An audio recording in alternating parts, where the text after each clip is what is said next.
इस कहानी के लेखक हैं पंचम प्रकाश। भारत का वो दौर जब ना तो हर घर में टेलीविजन था और ना ही बॉलीवुड का प्रपंच। लोगों के लिए मनोरंजन का एकमात्र साधन नाच गाना और इन सभी का मिला जुला स्वरूप नाट्य विधा ही हुआ करता था, जिसे आप इन दिनों थिएटर प्ले के नाम से जानते हैं। उन दिनों कोलकाता में होने वाला प्ले खूब सारी सुर्खियां बटोर रहा था, जिसका नाम था बेवफा को मौत। लोग आते जाते खाते पीते या सुट्टा फूंकते बस इस प्ले की चर्चा कर रहे थे कि एक ही मंच पर हॉरर रोमांस के साथ सस्पेंस भी देखने को मिलेगा। अब लोगों के बीच जैसी बातें बन रही थी, ठीक वैसी भीड़ नाटक देखने भी पहुंची। हॉल लोगों से खचाखच भरा हुआ था। लोग बस नाटक शुरू होने का इंतजार ही कर रहे थे। तभी लाइट चरमरा के बुझ गई और नाटक शुरू होने की घंटी बजी। स्टेज पर नाटक की हीरोइन जरीन ने एंट्री मारी। मैं इश्क की वो गली हूँ जहाँ कई आशिक घूमा करते हैं। मैं इश्क की वो गली हूँ जहाँ कई आशिक घूमा करते हैं। कर लूँ अगर एक से वफा तो दूसरे मुझसे खफा करते हैं। फिर अगर कर लूँ सबसे वफा तो लोग मुझे ही बेवफा कहते हैं। लोग मुझे ही बेवफा कहते हैं। हीरोइन के शायराना अंदाज के बाद स्टेज की दूसरी तरफ खड़े नाटक के हीरो बिजॉय भी हाथ में खंजर लिए अपनी दमदार एंट्री मारी। हाँ हाँ तू बेवफा है, मैंने समझा था दिल तेरा घर है, पर वो किराए का मकान निकला। भले तुझे कई आशिकों का शौक हो, मगर मेरी जान में चाहता हो तेरी खूबसूरत मौत हो, खूबसूरत मौत हो, खूबसूरत मौत हो। बिजॉय के इस डायलॉग के साथ ही स्टेज की लाइट चरमराने लगी। बैकग्राउंड में तबले और घुंघरू की आवाजें भी गूंजने लगी। अब स्टेज पर जरीन और बिजॉय एक दूसरे को घूरते हुए रौद्र रूप में अपना नृत्य शुरू कर देते हैं। कभी जरीन के चेहरे पर मंदाकिनी की तरह प्रेम रस छलकता, तो कभी उसकी आंख से निकलते आंसू ऐसा भयानक रूप लेते कि दर्शक दीर्घा में बैठे अनजान ऑडियंस भी डर के मारे अपना हाथ पकड़ लेते। दमदार शुरुआत वाले इस प्ले में दर्शक खो चुके थे। नाटक में कहानी वहां से शुरू होती है जब सिर्फ जरीन और बिजॉय ही नहीं, बल्कि बिजॉय का जिगरी दोस्त और जरीन का आशिक सुबोध भी जिंदा था, जो रंगमंच की दुनिया का एक जाना माना युवा अभिनेता था, जिसे हर वक्त एक नई चीज की तलाश होती और उसके पीछे पागल रहता था। पर उसी नई चीज को वो जब अपने अभिनय में दर्शकों के सामने परोसता तो सभी उसके कायल हो जाते। सुबोध और जरीन की एक्टिंग और बिजॉय का डायरेक्शन उसके हर प्ले को एक के बाद एक सफलता की ऊंचाई दिखा रहा था। सुबोध नई नई चीजें तलाश स्क्रिप्ट तैयार करता और बिजॉय उसमें जान डालता, और उनके बीच दोस्ती इतनी गहरी थी कि जरीन कभी कभी कहती, मुझे तो कभी कभी लगता है कि सुबोध मेरा नहीं बल्कि तुम्हारा ही बॉयफ्रेंड है। जिस पर वो दोनों हंसते थे। सुबोध की जिज्ञासा बढ़ती जा रही थी। उसे हर बार कुछ नया चाहिए होता था। वो अक्सर खुद से यही सवाल करता था कि क्या हम पर काया प्रवेश कर सकते हैं? क्या किसी और के शरीर में हम अपनी आत्मा बदल सकते हैं? ये जिज्ञासा सुबोध को न चैन से सोने देती और न ही चैन से बैठने।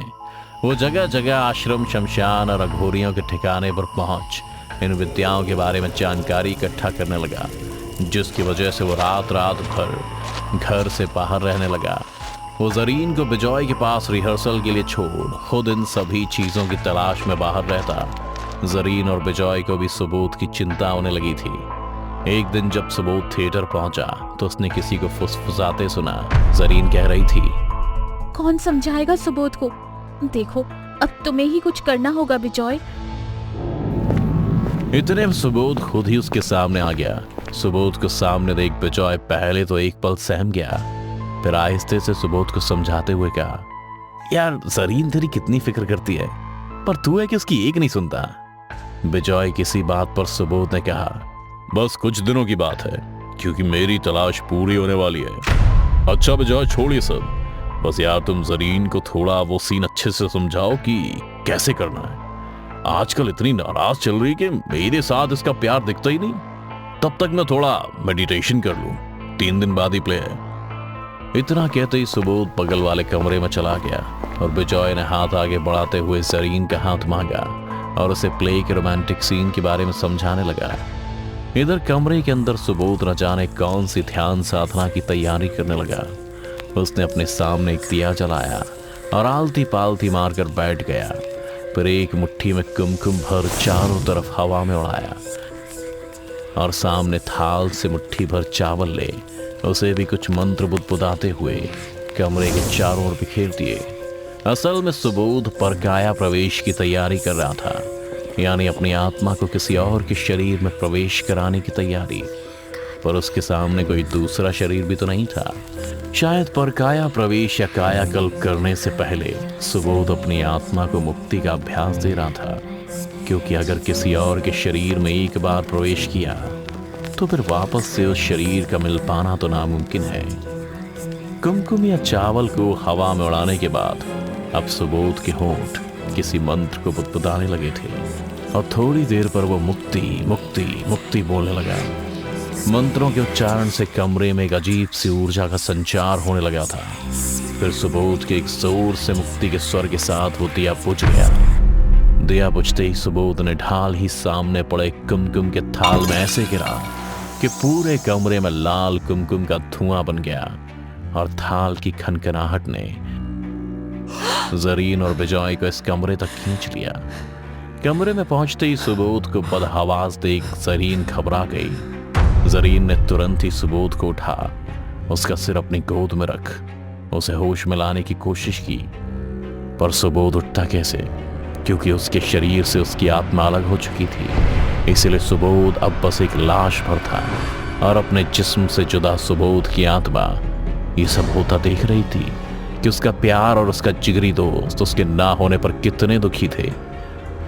पर तभी जरीन की एक बात ने सुबोध के तन से अलग हो चुकी सुबोध की आत्मा को बहला कर रख दिया, क्योंकि जैसे ही जरीन को पता चला कि सुबोध मर चुका है, उसने सुबोध के शरीर को एक झटके में अपनी गोद से नीचे गिरा दिया और बिजॉय की बाहों में लिपट कर कहती है, जान, तुम्हारे सर पर इतना पसीना क्यों आ रहा है? वैसे भी इस पागल को तो हम अपने रास्ते से हटाना ही चाहते थे ना।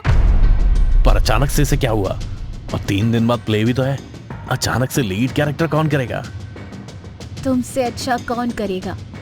और वैसे भी अब तुम्हारे सिवा मुझे किसी और की बाहों में अब नहीं रहना।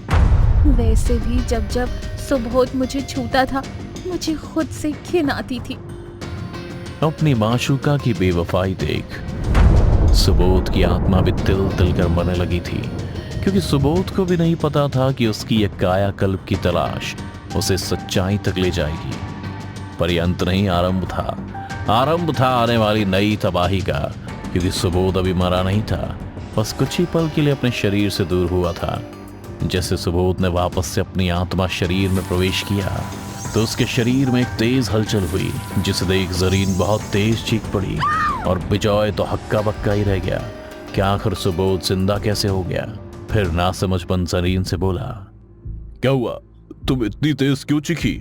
मैं तो मेडिटेशन में खो गया और किसी और ही दुनिया में चला गया था। सुबोध की बात सुन बिजॉय को यह विश्वास हो गया था कि सुबोध ने कुछ नहीं सुना।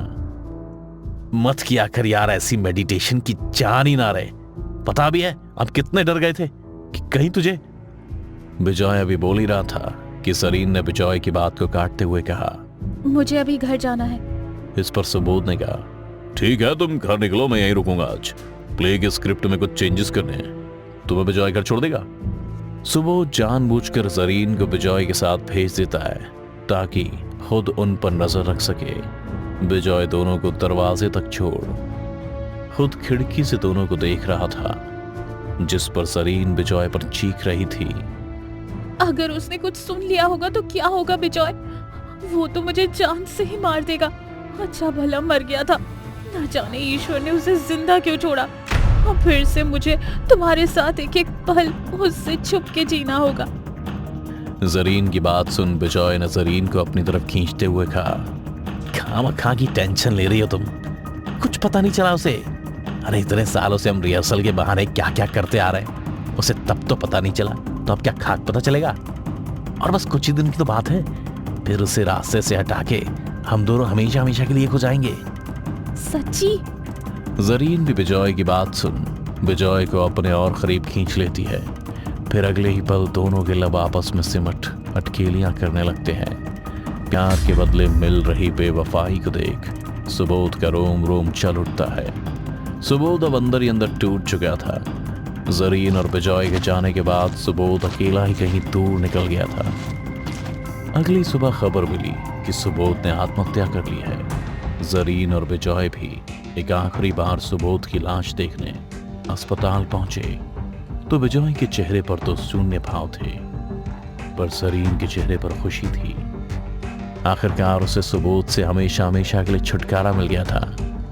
तभी पुलिस उनके पास आई और स्क्रिप्ट को आगे बढ़ाते हुए कहा, ये लाश के पास से मिली है। इसके साथ ही एक चिट्ठी भी है जिसमें लिखा है कि उसकी आखिरी इच्छा यही है। उसका लिखा ये नाटक बेवफा की मौत जरूर करना, मैं भी देखने आऊंगा।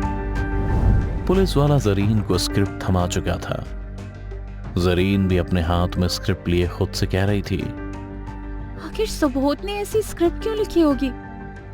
इस पर बिजॉय ने कहा, अब छोड़ो भी, क्यों लिखा क्या लिखा, मर गया वो, टाटा की तो है, कर लेंगे। इससे पहले कि जरीन कुछ और कहती, वार्ड बॉय सामने आया और कागज दिखाते हुए साइन करने बोला ताकि उन्हें सुबोध की बॉडी मिल सके। और बिजॉय ने साइन करके कागज वार्ड बॉय को दिया, जहां बिजॉय ने अपना साइन नहीं किया बल्कि सुबोध का साइन किया, क्योंकि बिजॉय के अंदर बिजॉय नहीं बल्कि अब सुबोध की आत्मा थी। दरअसल जिस रात सुबोध को असलियत का पता चला था तो सुबोध भी चोरी छिपे जरीन और बिजॉय के पीछे चल दिया। जब बिजॉय जरीन को उसके घर छोड़ अकेला ही वापस आ रहा था तो सुबोध ने मौके का फायदा उठाया और बिजॉय का गला दबाकर उसे मौत के घाट उतार दिया। फिर परकाया प्रवेश के जरिए अपनी आत्मा को बिजॉय के शरीर में डाल सुबोध ने खुद को मृत घोषित कर दिया था। सुबोध अब बिजॉय के शरीर में जरीन के साथ रहने लगा था, पर जरीन धीरे धीरे बिजॉय से कटने लगी। सुबोध की मौत के बाद जरीन को कभी लगा ही नहीं कि वो बिजॉय के साथ है, क्योंकि भले ही शक्ल और आवाज बिजॉय की थी पर हरकतें सुबोध की। एक दिन जरीन ने उससे कह भी दिया, तुम भी बिल्कुल सुबोध से हो गए हो बिजॉय, एकदम पागल। ये सुन बिजॉय के अंदर छुपे सुबोध का तो खून ही चलने लगा था। उसने तुरंत ही चाकू उठाया और उसे जरीन के गले पर लगाते हुए बोला, बस एक बार प्ले खत्म हो जाने दो, सब खत्म हो जाएगा। और क्या है ना कि इस प्ले में मैं सुबोध का किरदार जी रहा हूं, इसीलिए तुम्हें ऐसा लग रहा है। ये कहते हुए वो जरीन को अपने आलिंगन में लेना चाहता था, पर जरीन उससे दूर चली गई। सुबोध अब समझ चुका था कि वो बिजॉय का शरीर पाकर भी जरीन की वफा हासिल नहीं कर सकता, इसलिए उसने सारा ध्यान प्ले पर लगा दिया जिसमें उसने अपनी जिंदगी की पूरी कहानी लिखी थी। प्ले देख रहे सभी लोग सुबोध की कहानी देख काफी भावुक हो गए। अब तो उनकी नजर बस यही देखने का इंतजार कर रही थी कि क्या उस बेवफा की मौत मिलेगी या नहीं, और अगर हाँ तो कैसे। सामने स्टेज पर खड़ी जरीन हीरो से कहती है, मैंने तुम्हारे लिए उसे धोखा दिया, पर तुम भी बदल गए। अब उसमें और तुम में कोई फर्क नहीं बचा है। जरीन के इस डायलॉग के साथ बिजॉय के अंदर छुपा सुबोध उसके बाल को पकड़ते हुए कहता है, फर्क दिखेगा ना जरीन, क्योंकि मैं तुम्हारा बिजॉय नहीं सुबोध हूं। तुम्हारे बिजॉय को तो मैंने कब का मार दिया और उसका शरीर लेकर तुम्हारी नजरों में खुद खत्म कर दिया। अब तो बस तुम्हें बेवफाई का हिसाब चुकाना है। इतना कहते ही बिजॉय में छिपे सुबोध ने जरीन को और कस के पकड़ा और एक के बाद एक कई बार चाकू जरीन के सीने में उतारता चला गया और चिल्लाता रहा, बेवफा को क्या मिले, सिर्फ और सिर्फ मौत। सुबोध के 2 बार बोलने के बाद दर्शक भी ताली बजाते हुए कहने लगे कि एक बेवफा को क्या मिले, सिर्फ और सिर्फ मौत। इसी के साथ स्टेज पर चारों ओर धुआं फैलने लगा, जिस बीच बिजॉय में छिपा सुबोध कहीं गायब हो गया और दर्शक ताली बजाते हुए इंतजार करने लगे कि जरीन उठेगी, पर कैसे उठती, वो तो इस दुनिया से जा चुकी है। जो दर्शकों के लिए एक नाटक था वो मंच पर सच में हुआ और जरीन को उसकी बेवफाई की सजा मिल गई। पर पुलिस के हाथों बिजॉय का भी नहीं पकड़ा गया, क्योंकि उसके अंदर छिपे सुबोध ने अपना शरीर फिर से बदल दिया और तलाशने लगा किसी और बेवफा को जिससे वो मौत दे सके। दोस्तों, कहानी पसंद आई हो तो अभी वीडियो को लाइक और कमेंट के साथ चैनल को सब्सक्राइब कर हमें सपोर्ट करें। और हाँ, डिस्क्रिप्शन में दिए गए लिंक के जरिए अब आप हमारी कहानियों का ऑडियो एक्सपीरियंस स्पॉटिफाई पर भी ले सकते हैं।